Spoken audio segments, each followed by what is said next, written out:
Welcome to the podcast of MotorWeek, television's original automotive magazine. MotorWeek is made possible by rockauto.com. Here's your host, John Davis. And welcome to MotorWeek podcast number 69. I am John Davis. We're coming to you from Studio C at MotorWeek World Headquarters. And around our unusually shaped, odd-shaped table today, besides the odd-shaped people around the table, is our writer and two-wheeler reporter, Brian Robinson. Hello, John. Hello, Brian. And over-the-edge reporter, Stephen Chupnick. Hey. And our associate producer and chief guru when it comes to road tests, Ben Davis. Back once again.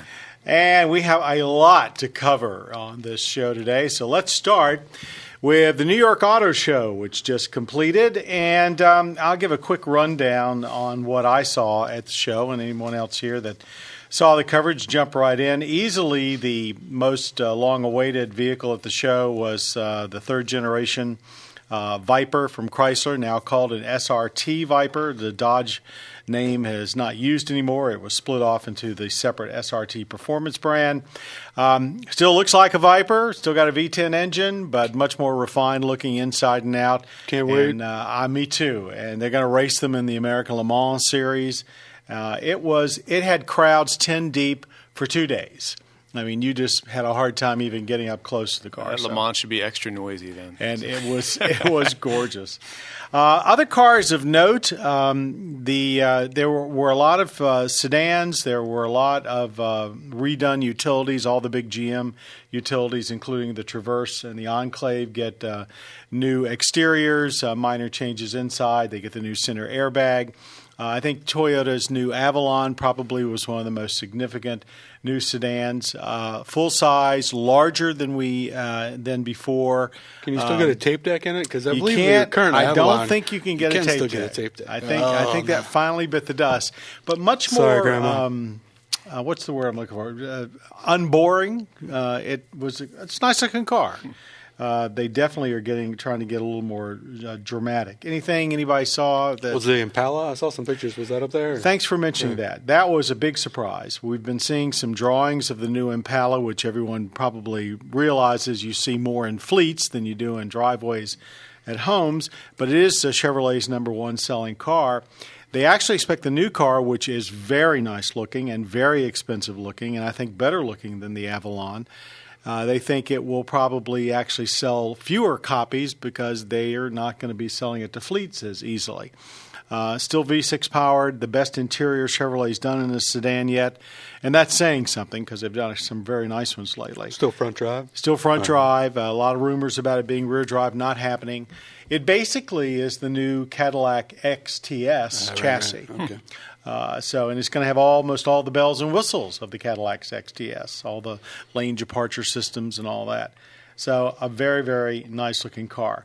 I know we're going to be talking about the Fisker Karma later in the show. Fisker showed the night before the show their new car, which is a smaller sedan called the Atlantic. It's the one they were hoping to build in Delaware. It's not quite sure where they're going to build it now or whether it will be out in 2014 or not. But it looks pretty much like the Karma, except smaller, and should be substantially cheaper. I think about half the price. Instead of over $100, it'll be around $50 to $60. Otherwise, it was a great show. There was a lot to see. I would say it was almost on par with the Detroit Auto Show. And the New York show seems to be getting more important every year. And frankly, if you are an autophile and you're in the East Coast area, come the period around Easter every year, you ought to stop by the New York show. It's a good show. Moving on from that, Brian Robinson, you just came back from sorting out our latest shootout this time among subcompacts limited to $16,000. This is a series of comparison tests that we do with USA Today and our friends over at Cars.com. Why don't you tell us about the $16,000 subcompact shootout? Just a quick rundown of the cars. We had 7 subcompacts: Honda Fit, Nissan Versa, Ford Fiesta, Hyundai Accent, Toyota Yaris, Kia Rio, Chevrolet Sonic. And, as you mentioned, they all had to be priced under $16,000. Some were sedans, some were hatchbacks, which I originally thought the hatchbacks would have an advantage being much roomier, but sedans, with a trunk are almost as practical. Hatchbacks are better, obviously, if you have a big, huge box. But you really don't take advantage of that upper storage area that much in hatchbacks. So I really wouldn't worry about that too much. This was done out in California, and we had a local couple help us out as usual. And basically, it came down to the Honda Fit as the winner. You had the Fit, but you narrowed it down to 4 ahead of that, right? Yeah, Honda Fit was first, the Kia Rio was second, Hyundai Accent third, and the Chevrolet Sonic, I believe, was fourth place. Well, that's a good group. I mean, we should go on the record saying that we had picked the Accent and the Rio as our driver's choice winners.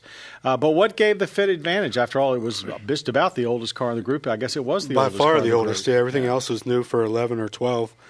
This hasn't been redesigned significantly since 2009 or a couple years ago. And it really came down to practicality. I mean, the family summed it up best when they looked at it. The wife thought it was ugly, something that she would never buy. But then after driving it, they loved the way it drove. And then just the flexibility of the rear seat with the magic seat. You can bring the bottom up, fold the whole thing down. There's just a ton of room in there. And that's really what sealed the deal for it. Everyone else around the table, we get a lot of these subcompacts in. How have they changed from what we used to look at that class 5 years ago?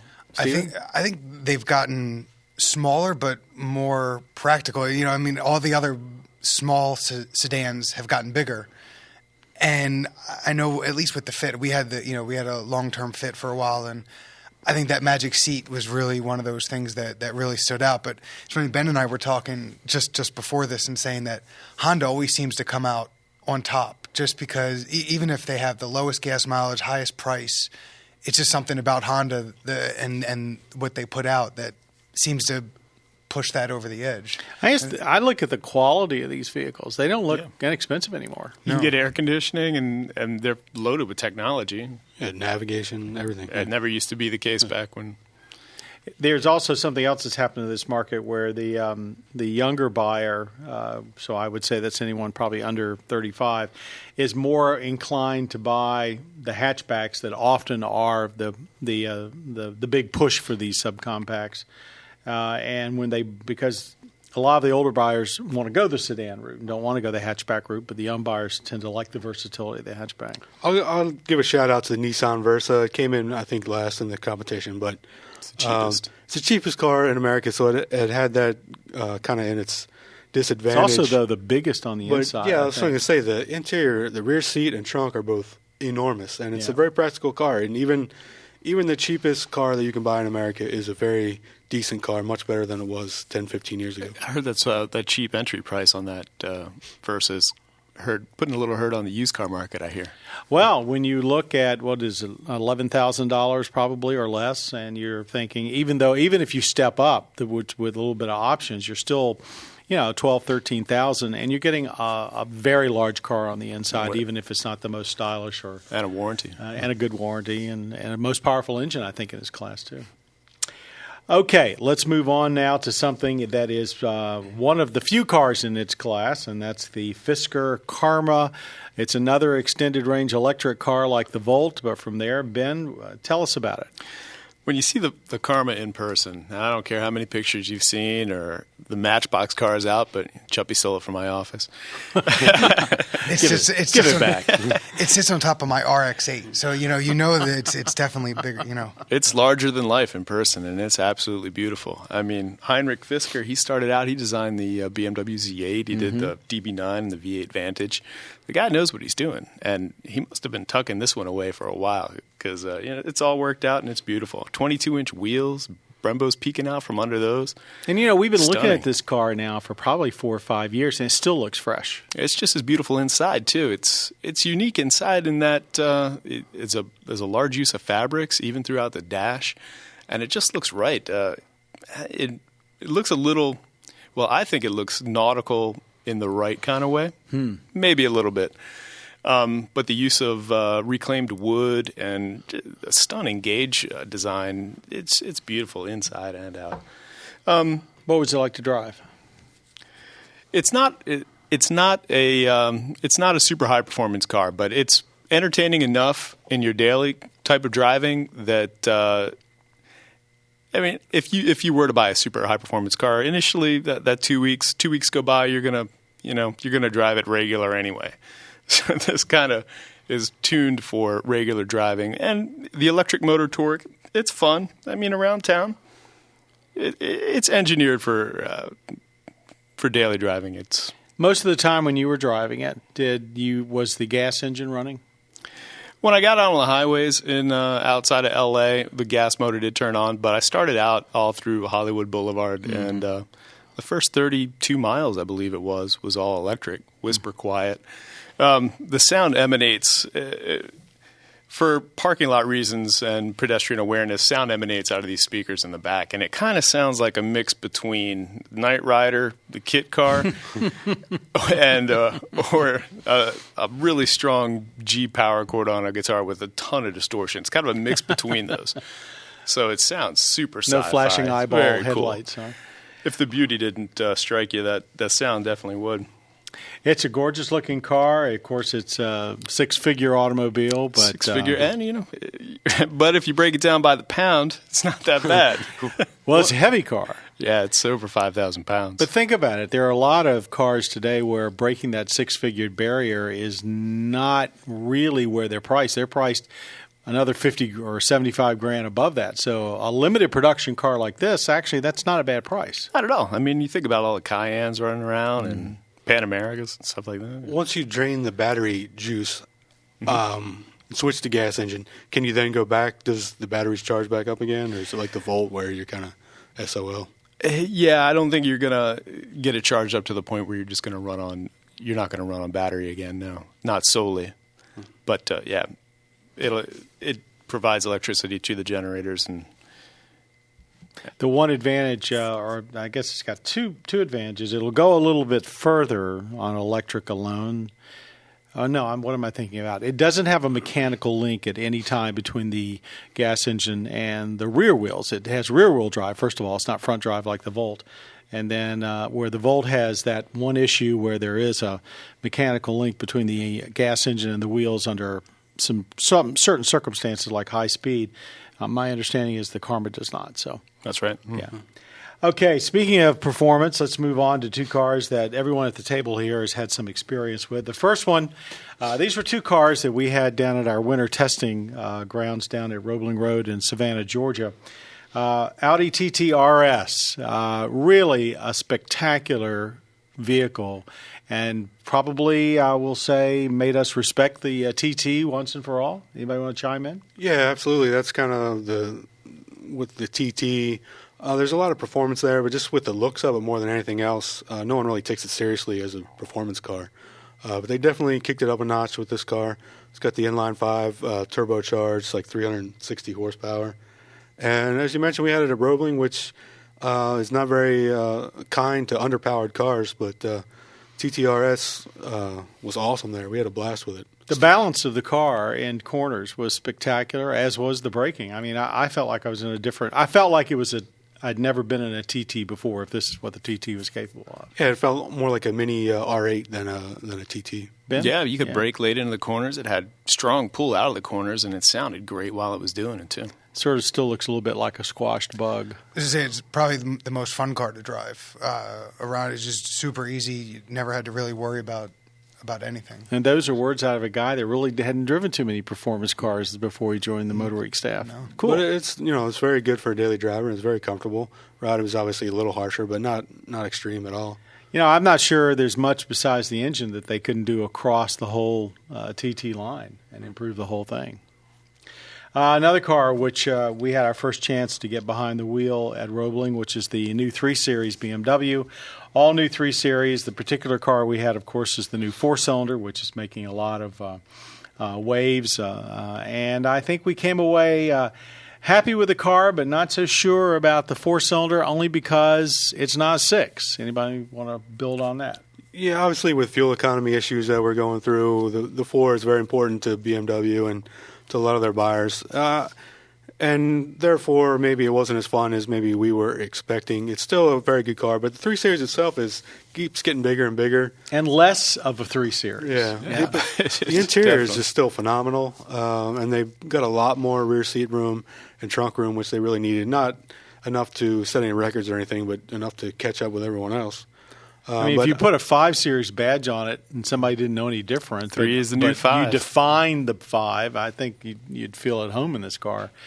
The only thing that bothered me, I guess, was just the 4-cylinder was rather noisy, and we've driven a lot of 4-cylinders that aren't, but this one sounded a little bit like a diesel at idle and startup, which was kind of disconcerting to me. But yeah, I'm not sure how that'll go over with the majority of BMW's customers, but I mean, if they want the fuel economy, they'll live with it. And it did that. It had automatic stop-start, and we did very well with over 30. I think I'll wait till we get into 335 before I really give my final judgment. That's on my the that's my favorite one. Yeah, I think anybody that loves BMWs too, same. Well, thank you very much, gentlemen. That was a very good rundown and a lot of hardware there. Now let's turn to our lightning round, and this is where we all sit around this table and we have 2 minutes to talk about the topic of the hour.